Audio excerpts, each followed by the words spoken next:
of the best opportunities to learn are the moments in which we are perplexed, those moments in which you begin to wonder and question. These moments have happened throughout history and have led to some truly amazing discoveries.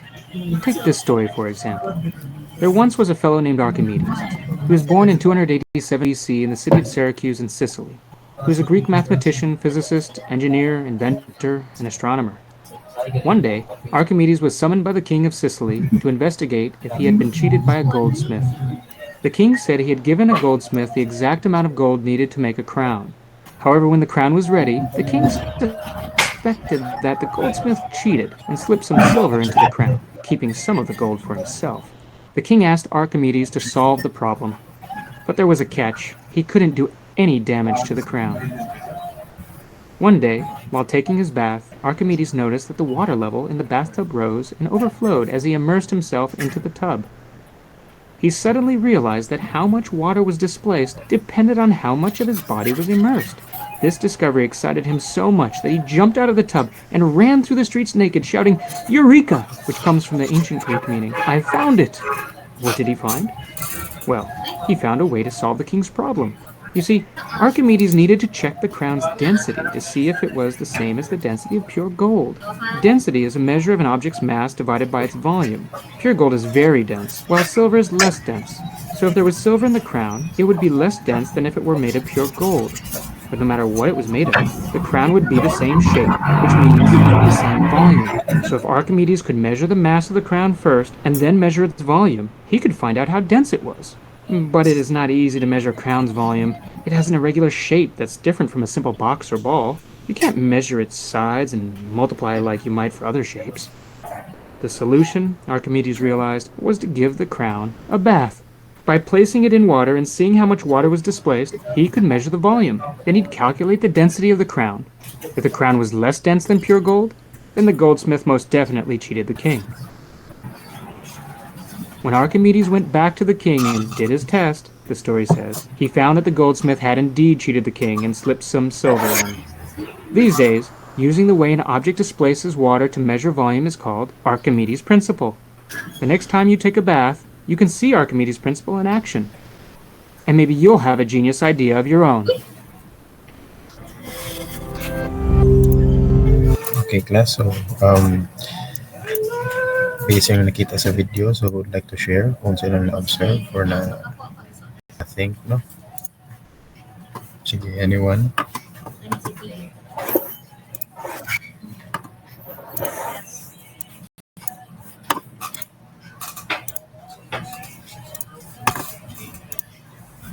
Anyone would like to share?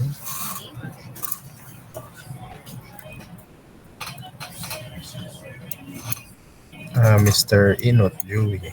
So many mo nakita sa video. Sir, for me sir is kung nakita sa video kay katunay ko niya sa batis.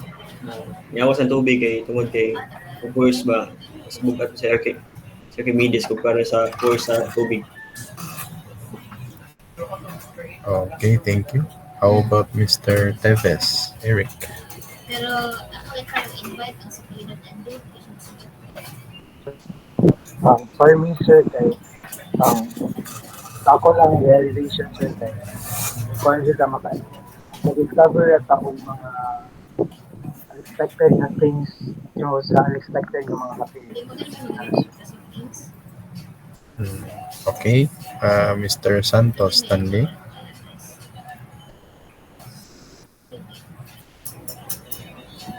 Sir.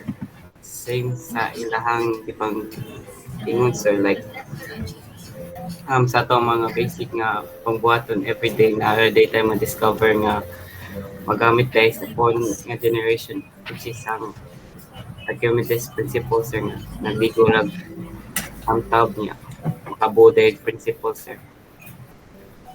Yes, no, your answers are correct, but what I'm looking for is unsay as a video nga you find interesting, no? Kaya kung ang Archimedes principle ko, no? Sige, Miss Tangkawan. Ang survey sa akong nakita sir is kanang kung unsa kadaghan na ang imong gituslaw, mo sad kadaghan na ang muawas. Like kanang unsa siya kabugata nga imong tagak mao sad ang tubig kadaghan na ang muawas. Or Oh, okay no. So, good observation no. Katong naligo siya. So, ang kato daw ni awas, kato ra pong naporma sa iyang tiil no. Katong lower parts of your body. Okay, sige ko. How about Miss Kapahong? Based from the observations Sir sa video, if the object is great, if the weight of the object is greater than the buoyant force or the upward force by the fluid, the object will submerge.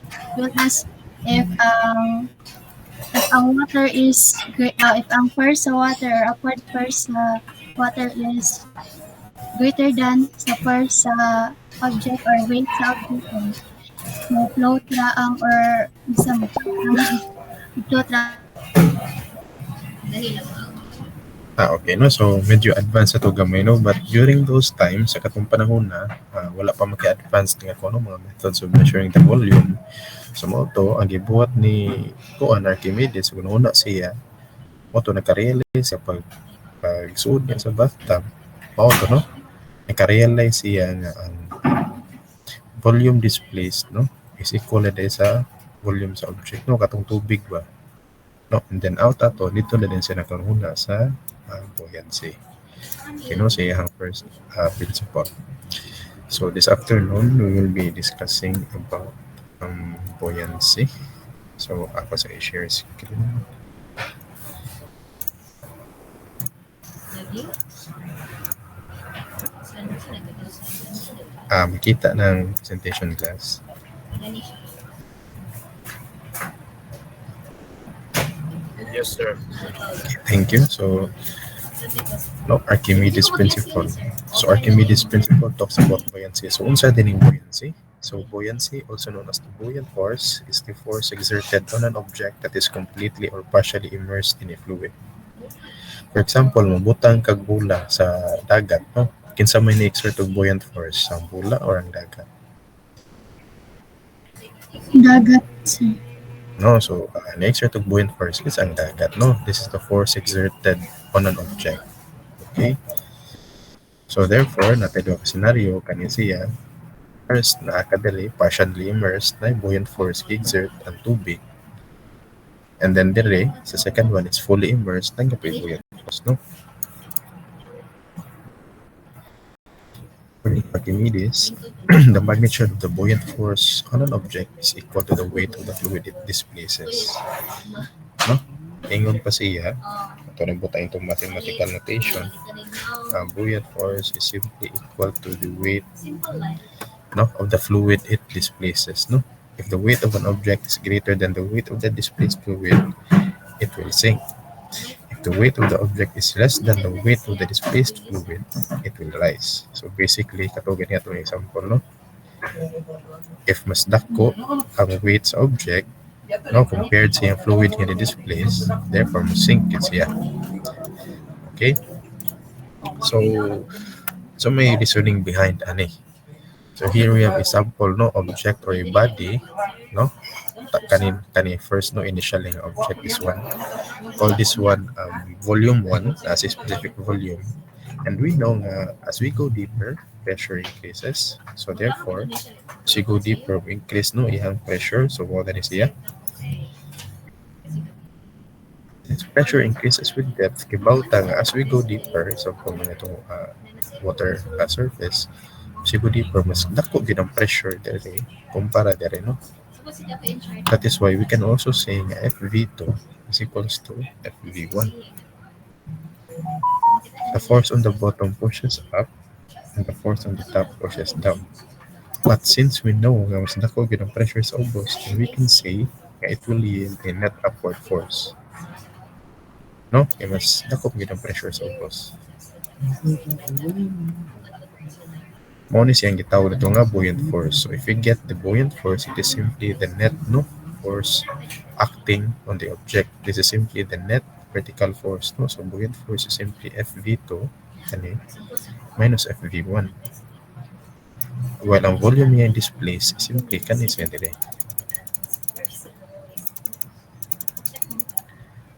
Okay, this is simply volume 2 minus volume 1. And then the buoyant force is simply the net, no, critical force. Okay, so kung tinumbo tayo itong mathematical notation, if we sum up forces along y, we simply have main formula na to according to Archimedes is simply buoyant force is equals to weight. And we know weight is simply equal to unit weight times volume. So mao ni siya no? Force, getting force V dire could also be weight 2 minus weight 1. Kani ba? Mao man ni siya. Weight 2 minus weight 1. So ito in terms of unit weight times volume, unit weight volume 2 minus unit weight volume 1, and we arrive with this equation. So buoyant force is simply weight or unit weight times volume. Again ha, buoyant force, muna siya ang force nga gi-act sa liquid, while this one is muna siya ang force nga gi-act sa body. Okay? Moving forward. The body is totally submerged. The displaced volume is the volume of the body. So for example, nakay container din nakay body. It's submerged siya. Ang volume displaced is equal to the volume of the body. Kani ba? Mao man yung volume sa tubig displaced, no? Kani? However, if partially submerged lang siya, ang volume displaced is simply this one. Kani lang, mo man yung volume na displaced. No? Okay, so mora na siya. Again, if fully submerged siya, ang volume displaced is equal to the total volume. If partially submerged, then ang katulang ng submerged portion ang parts of volume. Okay? So let's have a sample problem para mas ma-visualize kung saan ka na to. So here we have an iceberg having a specific gravity of 0.96 is floating on salt water. So if the volume of ice above the water surface is 100 cubic meters, pila daw ang total volume sa iceberg? So naroon tayo iceberg, nagluto sa dagat, patakibawa siya ang total volume, but ang babaw nga portion, kanang makita na ito naglutaw is 100 cubic meters daw. So it will look like this, no? At ay iceberg, no, ang makita na ito diri sa babaw, 100 cubic meters ra. While sa ubos is we don't know. No, ako na lang gibutang na didaan. So we can say nga total volume of the ice is simply 100 plus volume displaced. Volume displaced kaning nasa ubos ba, no? Wala man takibaw pila ni siya. Okay, wala man takibaw pila na. So in order to find the total volume, we need to add kaning nasa babaw plus kaning nasa ubos.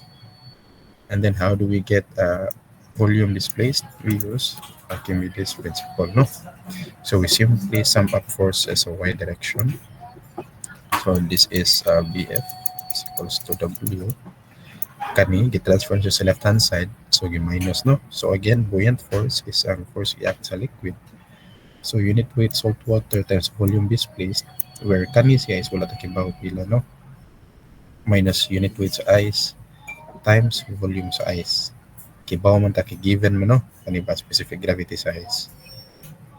Ibaw po ta sa volume sa ice nga nasa babaw, which is 100 cubic meters.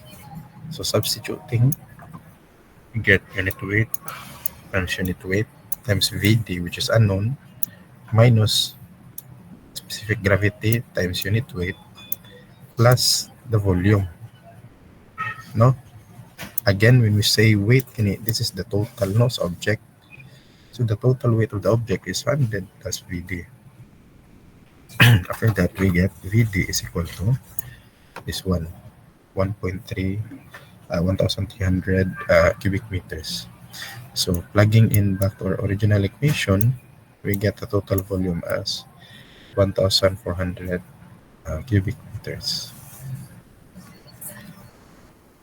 Okay, no? So if you notice, BF just unit weight, bilang ako yaning notation, you can also say this one is unit weight of the fluid times volume displaced is equal to unit weight of the body times the volume of the body. So if we are going to find the volume displaced, this simply becomes weight body, volume body over weight of the fluid. Mao ni siya. Ah, and this formula is equal to same lagi po, no? So you could also use unit weight or pwede po tang density body, volume body over density sa fluid, or pwede po siya specific gravity. S body, volume body over S fluid. Same lagi po na siya. Okay, so any questions class sa first problem? Do we have any questions? Okay, none. So let's move forward. Second problem. So a body having an SPGR of 0.7 floats on a liquid of SPGR 0.8. The volume of the body above the liquid surface is what percent of its total volume?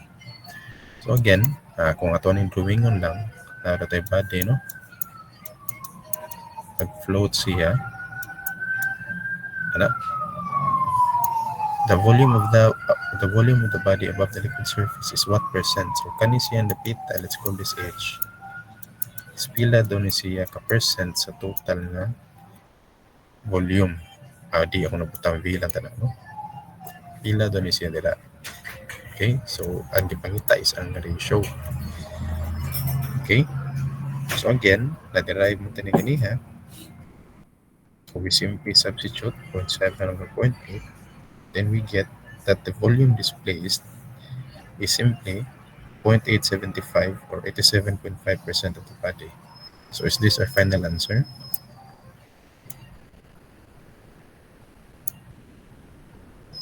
Ano na itong final answer, class? Dili. Dili. Ganong dili gani kay volume displaced is Ang nasa lang. kanin siya sa kaning nabasa pa, no? Muna itong volume displaced. Nagipangita sa problem isang lawan sa pabaw. So punta 87.5% ni. So ato na ni siyang i-minus sa 100, no? So muna na siya ang volume sa babaw. Okay, so 87.5 man ang displaced. Therefore, the volume of the body above the liquid is 12.5% of its total volume. Okay, any questions? Okay, let's move forward. So kanino, for a homogeneous body floating on a homogeneous liquid, so we can apply this formula. So again, take note ha, homogeneous and homogeneous. No, meaning walay lain nga fluid or walay lain nga body. Okay, usa sa ka-type. Let's go to another problem. So we have here a 5 kilogram steel plate is attached to one end of a 0.1 by 0.3 by 1.2 meter wooden pole. What is the length of that pole above the water? So ang gipangita daw is kaning H, no? Length of the pole above the water. We use specific gravity of wood as 0.5 and we are to neglect the buoyant force on steel. Okay, so kaning babaw is ang wood, so ubos is ang steel. So how do we get the height of this kaning nasa babaw? So again, balik ta sa Archimedes principle. So sana may forma sa itong equation ron. This becomes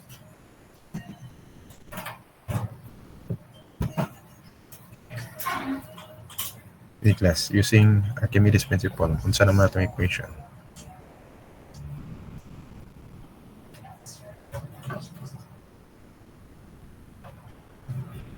Again, this is buoyant force, no? Equals to weight. However, we can see nga duha ni siya ka-object. Therefore, we have buoyant force in the wood. That's buoyant force steel. Diba? Equals to weight of wood plus weight of steel. But it is stated nga neglect buoyant force on steel. Therefore, kana na siya. So equation simply becomes buoyant force of wood equals to weight of wood plus weight of steel. Okay?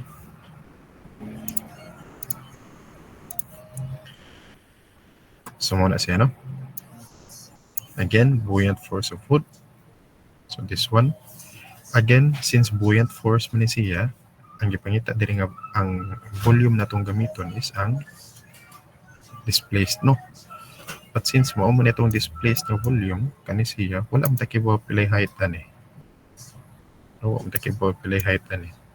So, ato ning gibutang as y. Okay? Ato ning equate sa weight of steel plus weight of wood, then we get our y.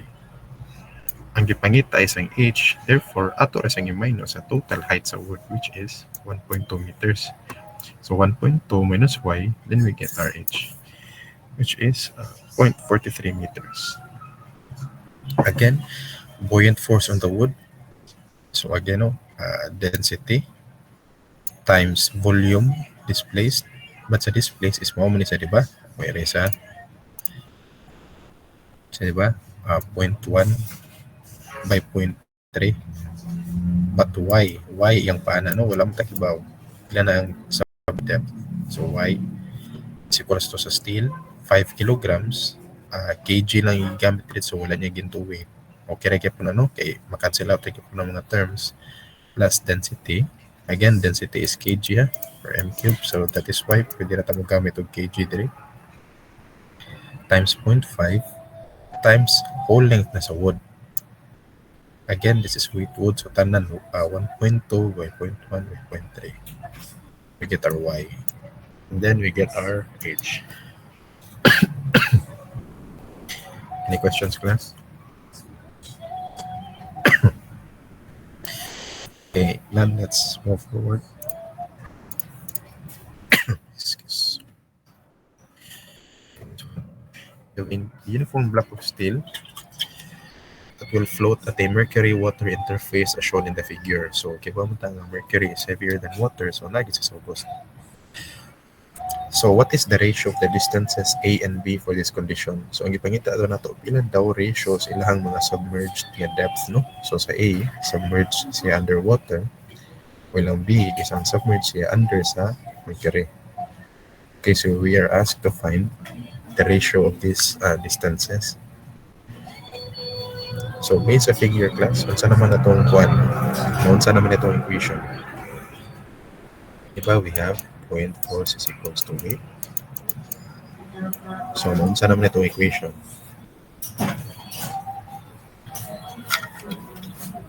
Buoyant force sa water plus buoyant force sa mercury is equal to 8. Okay. Buoyant force of water plus buoyant force of mercury is equals to weight of, unsa man siya? Of the steel. Okay, so correct, no? So we only have one body, therefore, isa ra ka W. Okay, since we have two fluids, one is here, we have water and mercury, no? So more na siya. So if we draw the free body diagram, so if we look at the forces acting in the y direction, so BF1 sa water, BF2 sa mercury, we have W weight sa steel block. Isa naman siya. Okay? Now, if we calculate, no, BF1 plus BF2, so this simply becomes unit weight sa water, volume displaced sa water, which is gamito na to ang kaning A. I don't know no anong nabali siya dari A, dari kanimong B. So sige lang. And plus unit weight sa mercury plus volume displaced sa mercury is equals to unit weight sa steel, volume sa steel. Okay, so getting the area, I mean unit weight, muna itong unit weight, times the volume, no? Area times A, plus unit weight, times SPGR of mercury, times the volume, equals sa block na, sa steel block, so muna siya sa steel, plus the total height, no? Kaning A plus B, mo muna yung total height. Okay? So, ito na siyang i-simplify, we get 0.834 as the ratio, no, of the distances between A and B.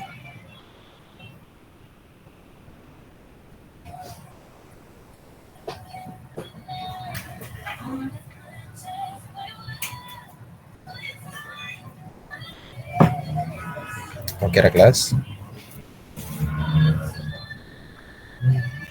Sige, no question. So let's move forward.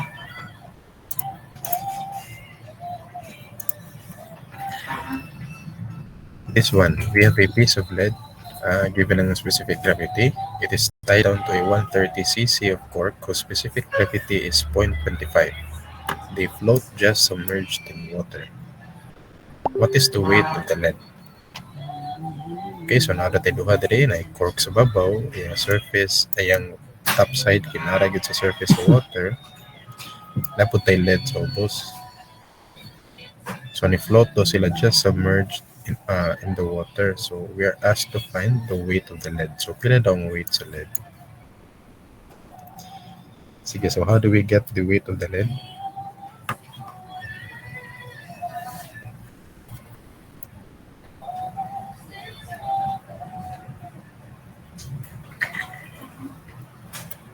Okay, class, unsa na may equation na to ani? To find the weight of the lead.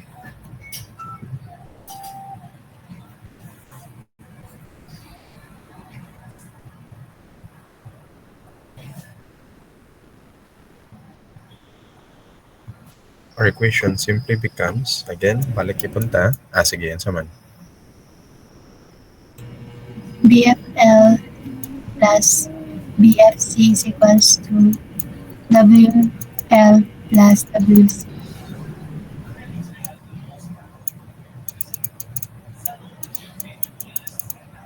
This one.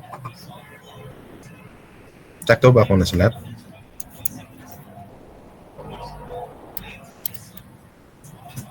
Again, take note class isa ra tong liquid rin, no? This is only water. Therefore,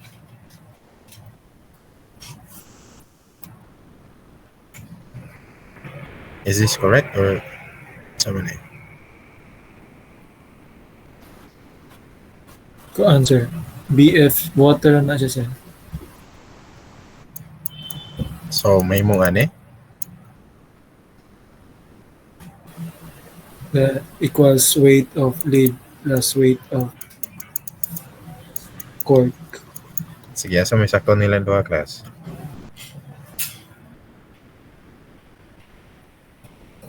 First, sir.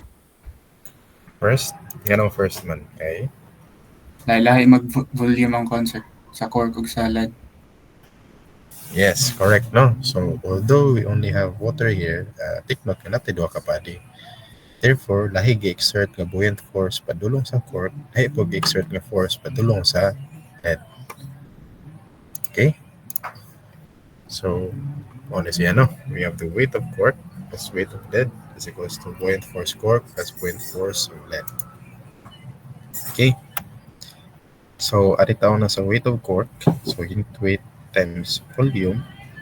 So, unit weight is 1 times 0.25 times 130 cc. Again, kaning 1 class din manigikan. This is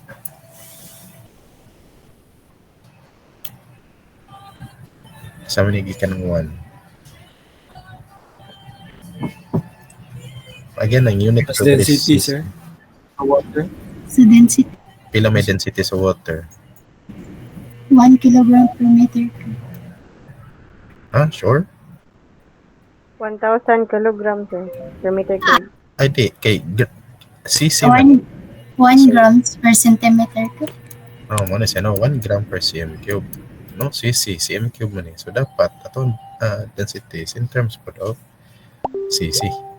Maning 1. Okay? So, times na to sa specific gravity times 130 cc, we get the weight of the cork. Okay? Now, pila na po ang buoyant force sa cork, unit weight of water times volume display sa cork.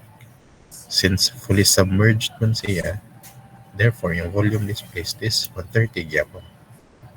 So, multiply, we get 130 grams. Okay? Now, for the lead na po, unit weight times volume. So, again, kibaw na mo ani, times 11.3 times VL, which we don't know. No? Kaya wala may dimensions given ng lead. 130 cc sa cork naman. So, ato rin sa EVL. Therefore, the weight is 11.3 VL.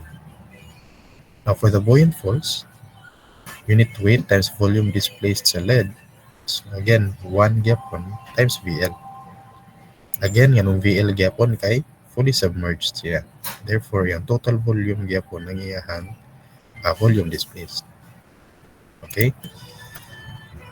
Now, let's get the weight.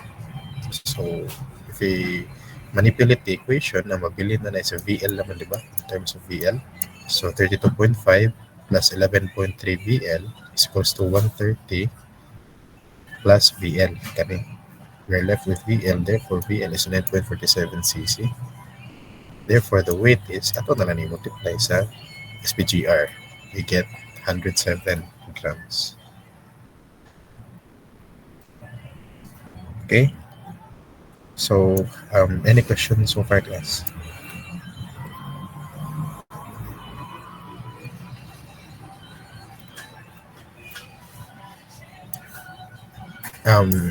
Any questions? None? Okay, very good. Kay dito na kutob mo ang buoyancy. Okay, so if wala na mo yung questions, wala na yung questions, class. Okay, I will be giving an activity.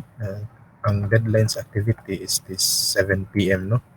So ako rin post siya sa G class, and then you are to solve problems and submit to them before 7 p.m. later. Okay? So again, sa mga latecomers, so atong prelim exam will be from fluid properties until kani siya buoyancy. Okay?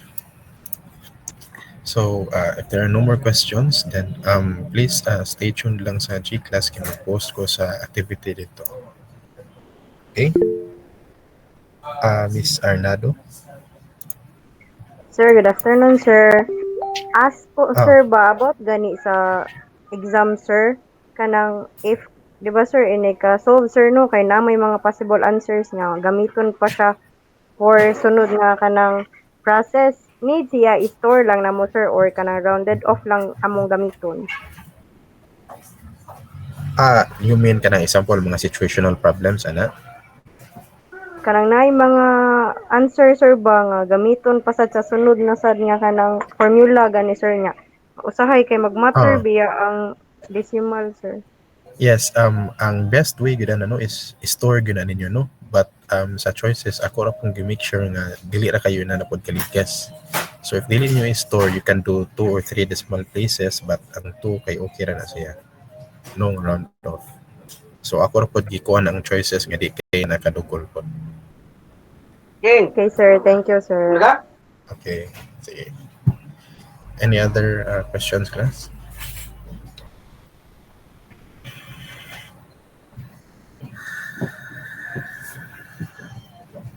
Okay, none. So, this ends our lecture for this afternoon. So, stay tuned lang sa G-Class kay mag-post na ko nitong activity to be submitted no later than 7 p.m. this evening. Okay? So, goodbye everyone and thank you. Thank you, sir. Bye, sir. Thank you. Salamat, sir.